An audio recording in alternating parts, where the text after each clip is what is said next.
France Inter. Le 7-9, intervenez. 01 45 24 7000, c'est le numéro qu'a composé Arnaud qui nous attend au standard de France Inter. Bonjour Arnaud. Oui, bonjour. On vous écoute ? Oui, bonjour. Bonjour Madame la Ministre. Je souhaitais en fait vous poser une question car je suis enseignant et donc membre du mouvement Touche pas à ma ZEP. Donc on soutient le mouvement depuis septembre et on a fait de nombreuses manifestations pour vous parler depuis janvier énormément. Donc pour récapituler, vous nous avez promis 450 postes défavorisés. Donc on constate que les dotations des lycées sont en baisse ou donc égales. Donc on manifeste pour que l'éducation prioritaire en lycée reste la même. Et donc on demande une carte élargie des lycées d'éducation prioritaire maintenant. Malgré nos nombreuses demandes, vous ne nous avez jamais reçus en audience. Donc nous, si vous voulez, donc nous on aimerait savoir donc qu'est-ce que vous pouvez faire maintenant pour les lycées pour une carte de l'éducation prioritaire. Et c'est pas dans 2 mois, c'est pas dans 3 mois. Donc s'il faut, les enseignants peuvent la faire. Donc est-ce que déjà vous pouvez nous recevoir en audience, Madame la Ministre, et ensuite pouvez-vous faire cette carte de l'éducation prioritaire en lycée maintenant? Alors dans 3 mois, Najat Vallaud-Belkacem ne sera plus ministre de l'Éducation, sauf si elle est reconduite par Benoît Hamon. Mais en attendant, elle est dans le studio de France Inter ce matin pour vous répondre. Bonjour Arnaud.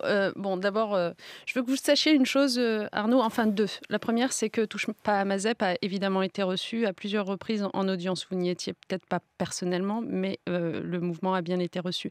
La deuxième chose qu'il faut que vous sachiez, c'est que je suis extrêmement attachée à donner les moyens nécessaires à l'éducation prioritaire. Je crois que s'il y a un procès qu'on ne peut pas me faire, c'est bien celui-là. Pourquoi est-ce que les lycées n'ont pas fait l'objet, contrairement aux collèges et aux écoles, d'une nouvelle carte de l'éducation prioritaire durant ce quinquennat ? Parce que nous ne pouvions pas tout faire en même temps, parce que nous avons procédé dans l'ordre. Nous avons commencé par les écoles et les collèges. C'est un travail que vous avez forcément suivi si vous êtes enseignant en éducation prioritaire, qui a été long, qui a pris 2 ans, parce qu'il s'agissait de définir des critères, une nouvelle cartographie et de dégager des moyens, 350 millions d'euros supplémentaires pour ces écoles et collèges de l'éducation prioritaire rénovés, avec des objectifs et même un référentiel pédagogique rénové. Donc tout ça, ça prend du temps, il faut le faire bien pour que ce soit ensuite incontestable. Et vous vous souvenez d'ailleurs que malgré ce long travail, il y a plein de collèges qui se sont plaints d'être sortis de l'éducation prioritaire à ce moment-là. On a moins vu les nouveaux qui y entraient. Bref, je suis très fière de ce travail qui a été fait. Pour les lycées, il faudra faire le même, avec des critères différents, puisque comme vous le savez, les lycées, contrairement aux collèges, ne sont pas sectorisés. Donc ça n'est pas sur la base de l'environnement géographique immédiat qu'on calculera la dotation qu'il faudra donner aux lycées les plus fragiles, mais sur la nature des élèves qu'ils accueillent. Il faudra donc faire ce travail, le faire sérieusement, ça prendra du temps, au moins 1 an à minima de concertation avec l'ensemble des organisations syndicales, de travail de diagnostic et de dégagement de budget, puisqu'il faudra, pour moi, faire le même effort que celui que je viens d'indiquer pour les collèges. Donc ce travail-là ne peut pas se faire en 2 mois, 3 mois, 4 mois, comme ça, en un claquement de doigts sur un coin de table. Ça n'existe pas, ce serait illégitime pour tout le monde, car ça conduira forcément des lycées à sortir de la carte actuelle de l'éducation prioritaire pour permettre à d'autres d'y rentrer qui n'y sont pas, et notamment des lycées professionnels qui n'y sont quasiment pas. En attendant que ce travail-là, sérieux, soit fait et auquel je m'engage, j'ai voulu stabiliser tout ce qui existe. Donc non, aucun moyen ne disparaît pour les lycées d'éducation prioritaire actuels, c'est faux. Bien mieux encore, c'est des moyens supplémentaires qui arrivent à la rentrée 2017, 450 emplois supplémentaires, qui sont en effet mis en particulier sur les lycées les plus fragiles. Je ne sais pas à quel lycée vous appartenez, peut-être qu'il n'appartient pas aux plus fragiles, mais les 450 emplois vont bien là où c'est le plus nécessaire. Mais pour vous, rien ne change, ni en matière de moyens pour les projets, ni en matière d'encadrement des élèves, ni en matière d'indemnité pour les enseignants. Voilà la réalité. Et ce qu'il faudra faire au début du prochain quinquennat, c'est engager ce travail sérieux que je viens de décrire pour rénover l'éducation prioritaire en lycée, qui a évidemment vocation à exister toujours, contrairement à ce que j'entends ici ou là. Merci Najat Vallaud-Belkacem. Bénédicte au Standard d'Inter. Bonjour Bénédicte, on vous écoute. Oui, bonjour. Bonjour Madame Vallaud-Belkacem. Bonjour. Je suis secrétaire de l'APE, des parents d'élèves, donc l'association d'un petit collège rural public de 600 élèves situé à Plouer-sur-Rance, en Côte d'Armor, donc en Bretagne. Jusqu'à la rentrée, nous avions une classe bilingue allemand qui fonctionnait très bien depuis plusieurs années et accueillait des élèves de toutes origines sociales, je tiens à le souligner. Et puis, votre réforme est passée par là et la classe bilingue a été supprimée au motif que les zones rurales n'étaient pas prioritaires. Du moins, c'est ce qu'on a cru comprendre. Et vendredi dernier, on vient d'apprendre, en lisant Ouest France, que le rectorat venait d'autoriser l'ouverture d'une classe bilingue allemand au collège privé situé à 100 mètres du collège public.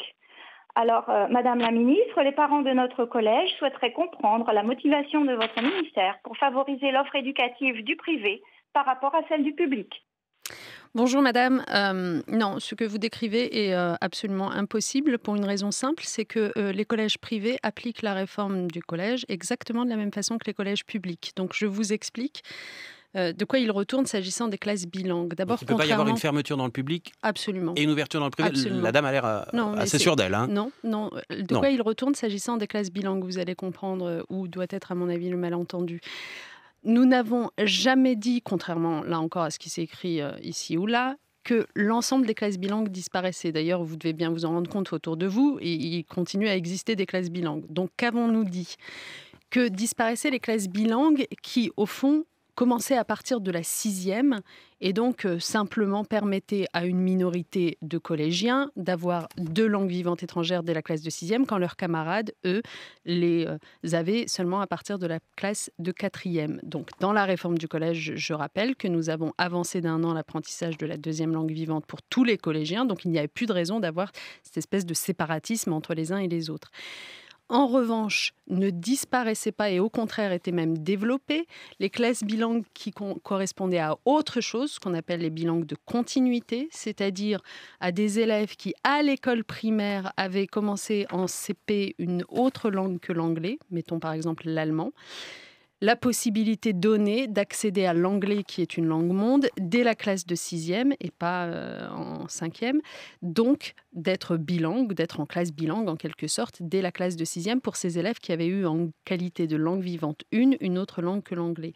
Donc, madame, si vous voyez des classes bilingues autour de vous, ça correspond à cette situation-là. C'est fait pour des élèves qui, parce qu'ils ont fait une autre langue vivante que l'anglais à l'école primaire, peuvent désormais accéder à l'anglais en langue vivante dès la classe de 6e. Et c'est une bonne chose parce que l'anglais est une langue indispensable qu'il faut apprendre tôt.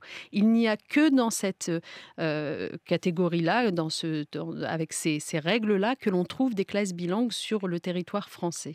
Merci Bénédicte. Frédéric Mettezo, chef du service politique de France Inter. Oui, Madame Vallaud-Belkacem, est-ce que ce quinquennat qui a été jugé chaotique avec des coups de slalom, est-ce que ce quinquennat ne se résume pas dans votre ministère ? 3 ministres de l'Éducation nationale en 5 ans. Vous êtes resté 3 ans. C'est peut-être long, mais insuffisamment pour lancer des grandes politiques.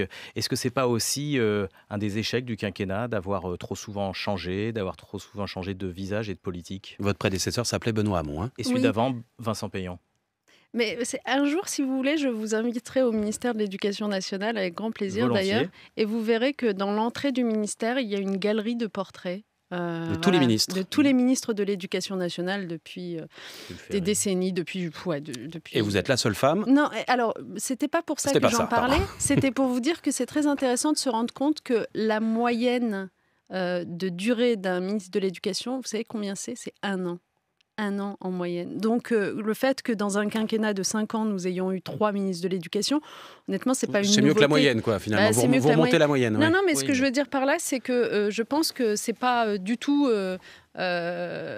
illustrant, en tout cas, pour votre thèse. Et je pense que si on regarde le fond de ce qui a été fait dans ce ministère de l'Éducation... sur ce genre de ministère. Non, mais si on regarde le fond de ce qui a été fait... Sur le long terme. Si, c'est un ministère qui engage sur le long terme, mais quand on regarde le fond de ce qui a été fait, il n'y a jamais eu de va-et-vient ou de changement de braquet ou de renoncement par rapport à ce qui avait été annoncé au début. Non, depuis le début, c'est bien la loi de refondation de l'école, telle qu'elle a été préparée à l'époque par Vincent Payon, qui a défini ce qu'étaient nos grands objectifs, que je rappelle ici, parce qu'à force de discuter de petits dispositifs ici ou là, comme on vient de faire à l'instant, on finit par oublier les grands objectifs.